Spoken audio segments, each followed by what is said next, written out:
welcome back to my channel. Today we are finally doing the monthly wrap up for July.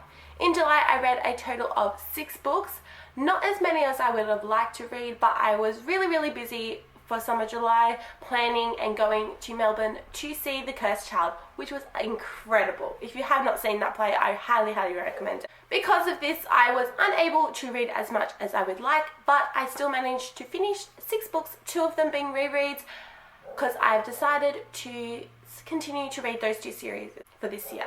And without further ado, let's get straight into the books.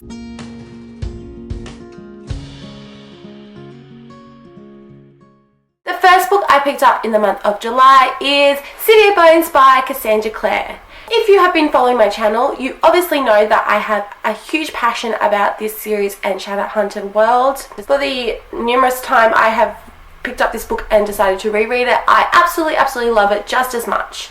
If you do not know what this series is about, it follows this girl named Clare who discovers her world turned upside down when she discovers her mum is kidnapped. She is tossed in a world full of vampires, werewolves, warlocks, fairies, and the Shadowhunters. Shadowhunters are people who are half angel, half human. It is only through the help of the Shadowhunters that she is able to discover the secrets of the Shadow World and find her mum.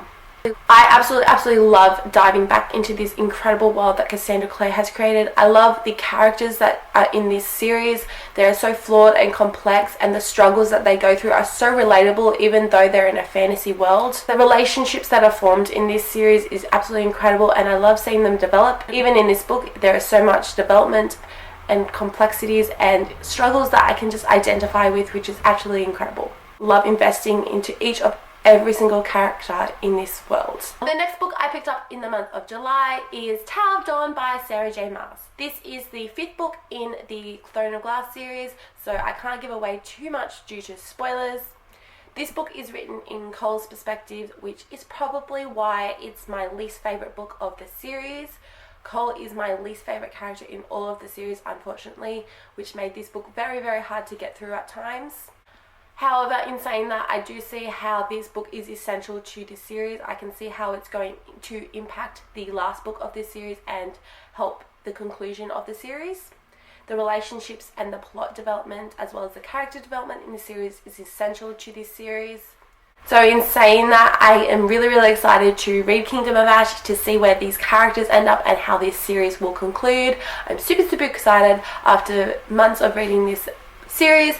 I'm kind of sad to see it ending, but I'm really excited to see how it's going to finish. The next book I finished in the month of July is A Conjuring of Light by Schwab.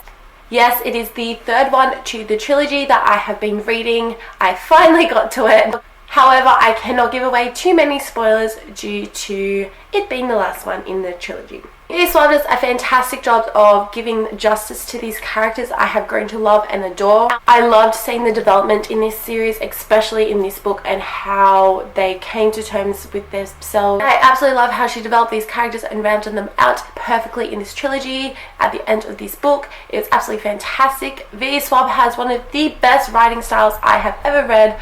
I will be surprised if anything overtakes her writing style. Her books have also gone on my favourite series of all time, which is really hard to do, especially when you had 2 favourite series for most of your life. I absolutely love the characters in this series, and I'm so glad I finally got around to reading it.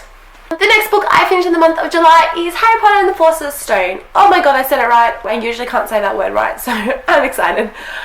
I absolutely flew through this book. I decided to pick it up once again as my yearly reread of this series. I've read this series so many times, and each time I'm so excited that I'm still in love with this series, even though I know what's going to happen, I know what the characters say, all of that jazz.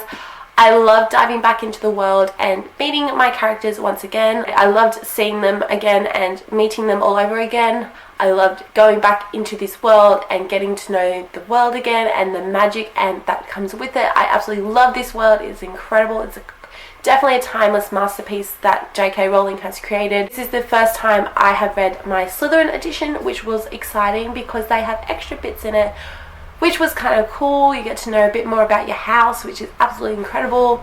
I'm so glad I read this edition this time, and I could ramble about this all day, but then we wouldn't get to the other books. The next book I finished in the month of July is a book I got from the haul that I got in Melbourne when I went to see Cursed Child. I have actually put a video up about all the things I got from Melbourne. So if you want to check that out, I'll leave that link down below.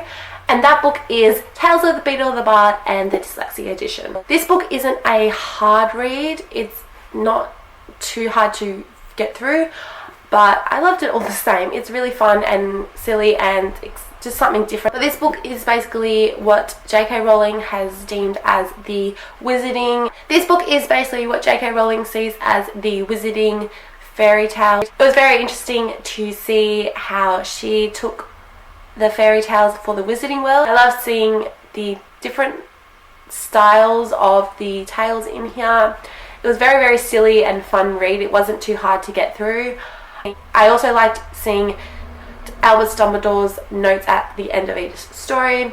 My favourite's definitely going to be The Tale of Three Brothers, which if you've read the Harry Potter books and seen the movies, you'll definitely be familiar with that one. It's closely followed by the story of Warlock and the Hairy Heart, which is a bit silly and funny as well. I'm going to put this book down before I get too emotional. This book means so much to me. It's very, very dear to my heart, and I'm going to talk about really quickly before I get too emotional. It is a dyslexia edition, which means the world to me that they do this, that there is a book connected to one of my favourite series that is a dyslexia edition, which I cannot express how much this means to me. If you don't know what a dyslexia edition means, I will show you. It basically means large print yellow paper, which makes it a lot easier for people with the disability of dyslexia to read and understand the story.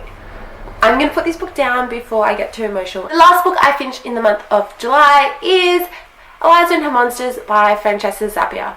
So much for not getting emotional. This book hit me where it hurt. Oh my goodness.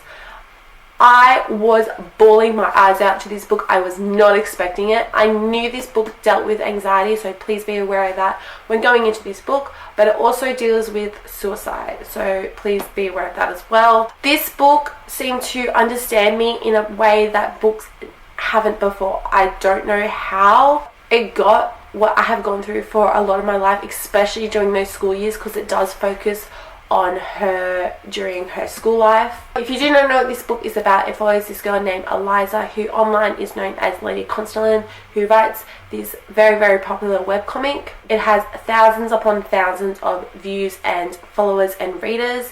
One day, one of her fans, who writes the most popular fan fiction for her webcomic, transfers to her school. It deals with Eliza having to keep this secret from this boy who she's developed this incredible relationship with. Francesca Zappia does a fantastic job of weaving tough subjects such as suicide and anxiety, especially that of social anxiety, which she focuses on in this story. I loved how she created two characters who have this incredible relationship with other that both have anxiety. I've never seen that before. It's usually just one main character who has it. It was incredible to see two characters with anxiety having this relationship together and understanding each other. It was the understanding that I absolutely loved about this book. This is probably why this book made me so emotional, because I could connect with Eliza so well. It means the world to me. I love it so much, and I'm going to stop talking about it before it takes up the whole video. Alright guys, that's it for this video. If you like what you saw, definitely hit subscribe and ring the bell to get notified for each video that I would post on my channel. If you would like to follow me on the social media, all those links are down below. I have a really exciting poll that I have started recently on my Instagram story that comes every Wednesday. I think it's about, I usually try to aim for 6:30 to 7 Australian New South Wales time. Definitely let me know in the comments down below what you thought of each of these books, if you agree or disagree with these books. But until next time guys, see ya!